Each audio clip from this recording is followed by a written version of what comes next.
All right, guys, in this video, I want to talk about something that I think is criminally underutilized by companies that sell skid steer attachments and construction equipment online, right? And that is the service component of the business. I think a lot of people think of it as an afterthought, but it should be your first priority when you're selling this type of equipment. And I'll go over some metrics that we used to look at, and I'm going to show you like an anecdotal story about why it was so important and how it actually made a difference for us, even in times when our competitors that were selling the exact same equipment were priced cheaper than us. It would still want us to sell more often than not. So, if you don't know who I am, my name is Mike Reese. I've been in the heavy equipment industry for about half a decade. I sold over $7 million worth of heavy equipment attachments. I had an e commerce company that grew by over 100% every single year that it was open. And I built and founded Matchpoint Intelligence, a fully universal compatibility matching and analytics platform for any heavy machinery vehicle in any attachment that it can utilize. So, let's talk about service. Um, we tracked two specific metrics at our company, and that was the only thing that we tracked when it came to service.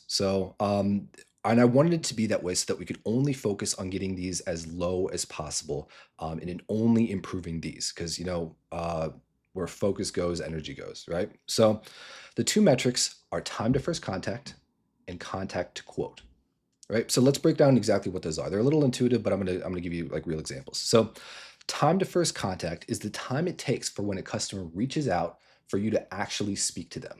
So in a perfect world, time to first contact, someone calls your company and you pick up the phone and you speak to them. That would be a time to first contact of zero, right?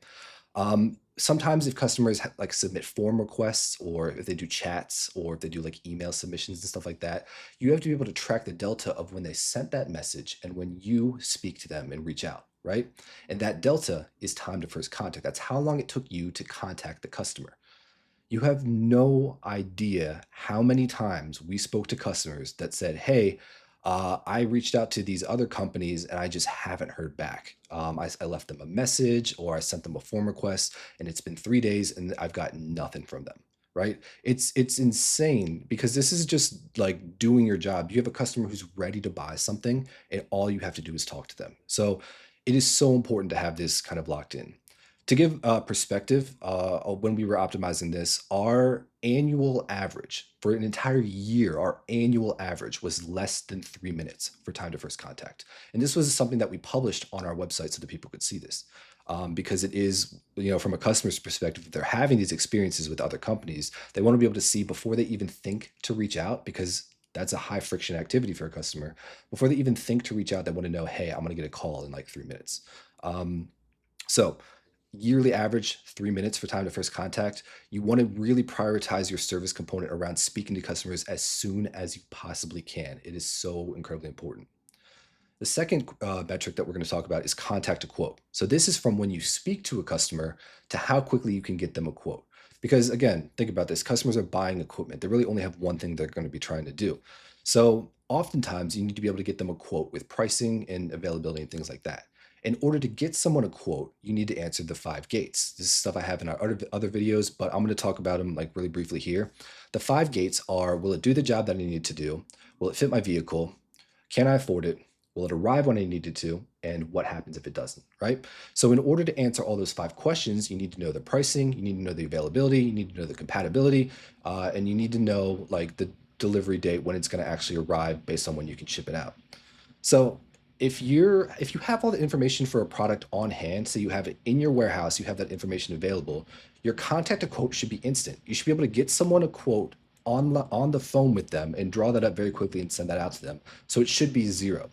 Oftentimes, if you're drop shipping or if you're selling from a manufacturer's warehouse, there might be some component of that information that you might not have. In the case of our company, the biggest one was availability. Is this in stock or is this not in stock?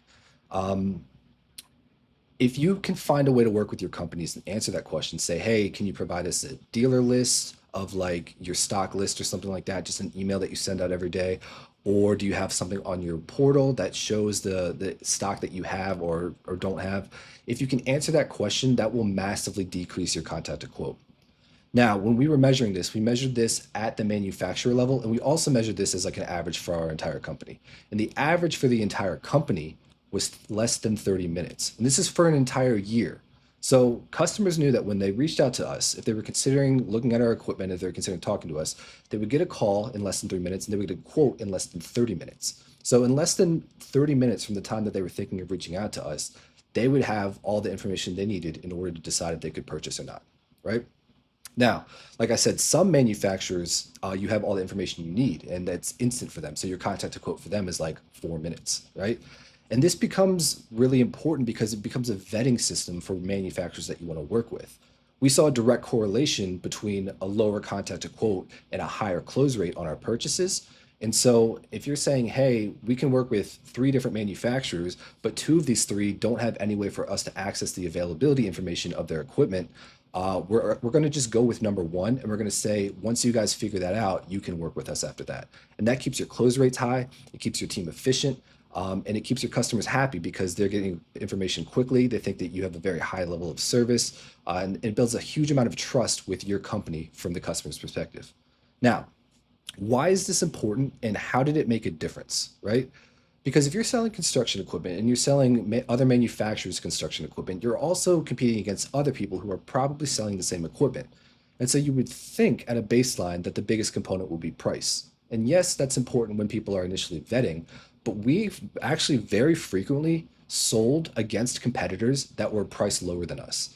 I can remember like we had one really big example of this near the very end of our time in business. We had a customer who was interested in like a $50,000 order. It was a huge order for them, right? They were buying multiple pieces of equipment, and they were getting quotes from a bunch of different people. And a quote came in from our competitor that was cheaper from them. But we had one, a ton of social proof. We had a ton of reviews with photos and everything, proclaiming how great our service was. And two, we had all of our service metrics published. And so what we told the customers, we say, hey, these are our service metrics. This is what we will do for you. This is like how we take care of you. I want you to go ask this other company what their service metrics are. And if they're better than us, I think you should go with them, because they're probably going to be better at taking care of you. I knew for a fact that this other company didn't have service metrics like that. I just spoken to people who had worked at that company before, and I knew this information. And so this customer did that. He reached out to them, didn't get an answer on it, by the way. They just didn't even tell him.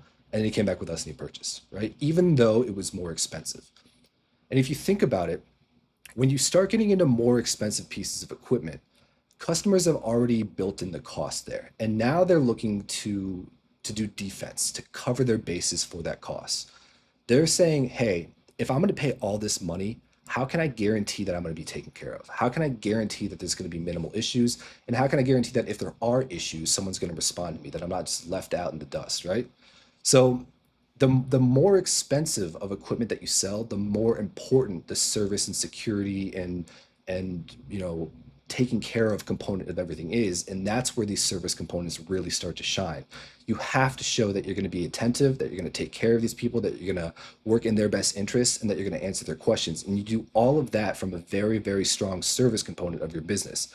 And the best way to show a service component of your business is to be incredibly responsive and incredibly attentive when people are asking these initial questions. That sets the entire perspective of your business up for success right at the beginning, because that's what your customer's first impression of your company is. So again, time to first contact, contact to quote, measure these things. It's very, very important. You can do this with any CRM, but I highly advise you guys to get your data set up to be able to do this. It goes so far in terms of being able to make sales, having customers come back to you to buy sales after their first purchase. And when people are browsing for the first time, they've never interacted with your company, making that decision to decide, hey, I am going to call this company. Even though I know when I call Xfinity, it sucks to do, I'm pretty sure that if I call this company, it's going to be really easy, really low friction, and they're going to take care of me.